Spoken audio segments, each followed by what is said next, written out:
झोप महत्वाची आहे. म्हणजे डोकं दुखतं गड्या, ते सांगतात की आमचं खूप डोकं दुखतं, खूप ऍसिडिटी होते, मग त्यांना आपण विचारत गेल्यावर कळतं की यांची रात्री झोपच होत नाही. करेक्ट. म्हणजे झोप कशासाठी दिली आहे की सगळ्या गोष्टी पुन्हा आपल्या बॉडीने तयार करण्यासाठी, रिज्युनेशनचं काम हे रात्री झोपेत होत असतात सगळे. म्हणजे आपलं शरीर कधी थकत नाही किंवा ते कधी आराम करत नाही, पण त्याला आपण जर स्पेसिफिक थोडासा शांत झोप दिली की बाकीचे कामं ते नीट करू शकतात.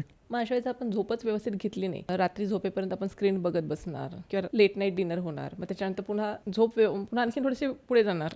मग अशा गोष्टीने काय होतं की झोप फ्रेश होत नाही. झोप फ्रेश न झाल्यामुळे डायजेशन प्रॉपर होत नाही. डायजेशन प्रॉपर न झाल्यामुळे त्यांना ऍसिडिटीचा त्रास होतो, मग त्याच्यामुळे पुन्हा हेडेक होणार.